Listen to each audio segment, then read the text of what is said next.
I thought, Stephen A., that Taj got a raw deal. I did not think he should have been ejected on the play. I think you and I have agreed over the last couple of years the NBA has gone a little overboard. The new NBA, the slightest indiscretion, what we used to call playoff foul that pushed the envelope was a little bit over the edge. Boom, it's either an ejection or it's one of those flagrant ones.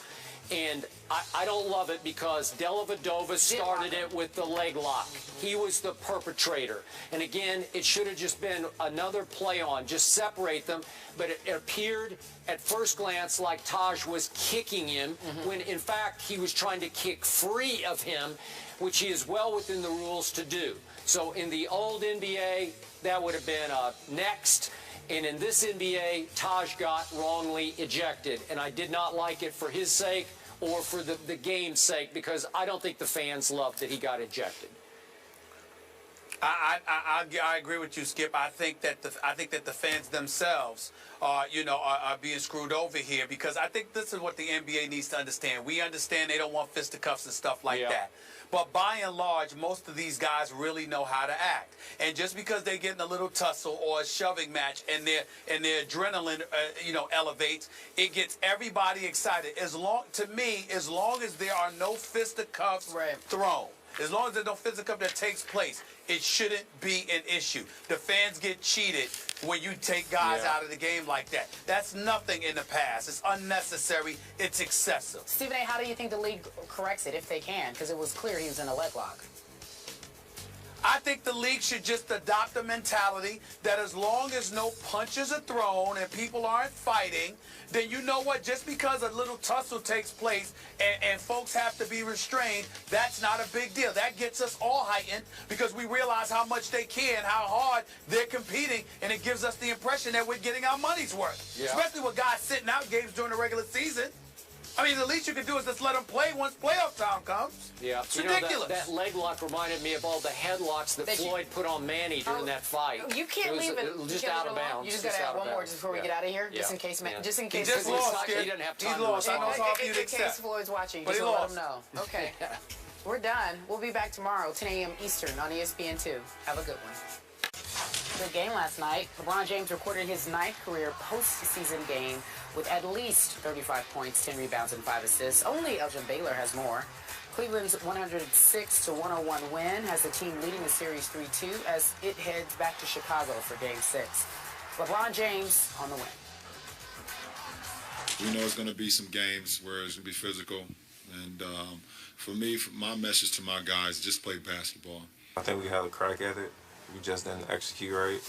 And we had a couple of chances to tie it, and we just didn't knock the shot down. Physically, it's still, still have to get better, but it's just about being in the right spots and trying to be efficient for Bron and my teammates. Trying to take as much pressure off of him. I just commend him for putting us on his back and us, feeding off his energy and his drives. All right, so Kyrie also looking better in that game, healthy perhaps, even from the game. Well, my biggest takeaway is the fact that Kyrie Irving wasn't down. He dropped 25 points last night. He shot like 9 of 16 from the field. He was effective. I'm just looking at his minutes right now. He played 39 minutes. 39 minutes. And that's a very, very big deal. We know the right foot, the left knee, that's been problematic for him. They diagnosed him with tendonitis. Nevertheless, he was able to go out there on the court last night. He outplayed Derrick Rose. Derrick Rose has about 16 points, but wasn't nearly as effective as he needed to be. Jimmy Butler really, really showed up. Even though LeBron dropped 38 and 12, he's LeBron. When he's in that kind of attack mode, there's little to nothing that anybody can do because he's the best player in the world. He's just too big, too strong, too much of a locomotive. But Jimmy Butler clearly held his own, had about 29 points, shot about 50% from the field, really, really played well, but didn't have much help from their bench. They didn't get a lot, especially from Mirotic, they were minus 23 when he was on the floor. So he was definitely a liability. But my biggest takeaway, Skip, from the game is the fact that Kyrie is still capable of doing what he did last night. Because if Kyrie Irving can do that, then obviously the Cleveland Cavaliers still have a shot at making some noise the rest of this postseason. Without him, it's all on LeBron James' shoulders, and there's nothing that he's going to be able to do. There's only but so much he can be able to do, rather.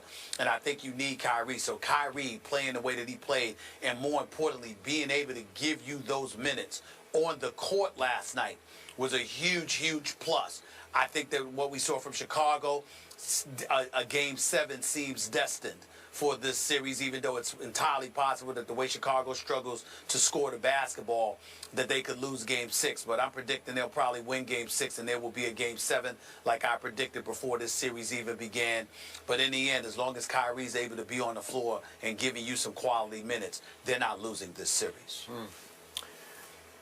I got to echo your point about Kyrie before I get to my point. He experienced some minor miracles of healing in both his foot and his knee because he looked pretty mobile. I mean, that was pretty impressive. I'm not sure how he pulled that off, but to hit 9 out of 16 shots was absolutely crucial. And I want to, again, applaud LeBron James. He was so much more efficient last night. That was a great game that he played to score 38 on only 24 shots. That's 14 out of 24. That's the flip side of what happened in Game 4 when he had 8 turnovers in that game last night. The key stat of the night, 0. LeBron James had 0 turnovers, and my hat is off to you, LeBron, for that because you gave up 8 trips the last game. 8 times you gave the ball back to Chicago. Seven before that. And 7. Well, he was averaging 6 a game for 4 games, and all of a sudden he has a 0 game in a crucial game. You've got to win that game to hold serve. Now, my punchline, my bottom line here is, I thought the Cavaliers were extremely lucky to win this game.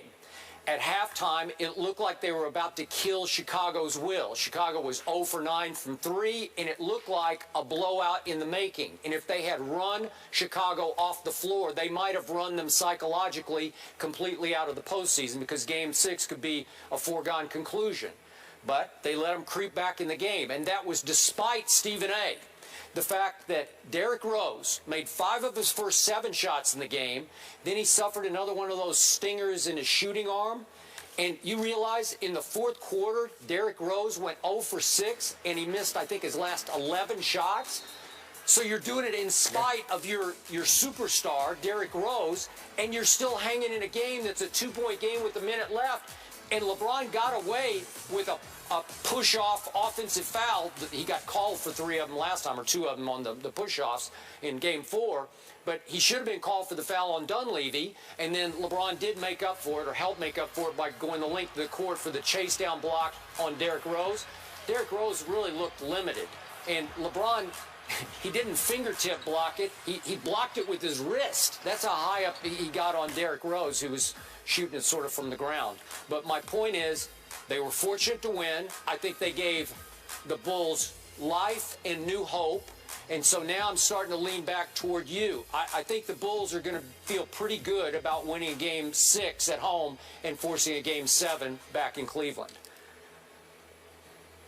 Totally agree with you. I just think that the Bulls are going to be fiery. They lost Game 4. I just think that the way they defend and the fact that they came back and fought back and almost, I mean, they were down by 3 points, you know, in the last minute. I mean, they came back. They were in this game. They fought and fought and fought, and they just didn't have enough at the very, very end. I think they will on their home turf in the Game 6. I think that Cleveland, as Chicago puts its foot on the gas, I think that Cleveland will step back and try to conserve itself a little bit, or preserve themselves for Game 7 because of Kyrie. If Kyrie were 100%, they'd probably put the nail in the coffin in a Game 6. But because that's not the case, I think they'll try early on. But as the fight becomes that much more of an uphill battle, I think they will concede there's a Game 7 that we have to be concerned about, and they'll let their foot off the gas, and Chicago will preserve themselves and be ready for Game 7.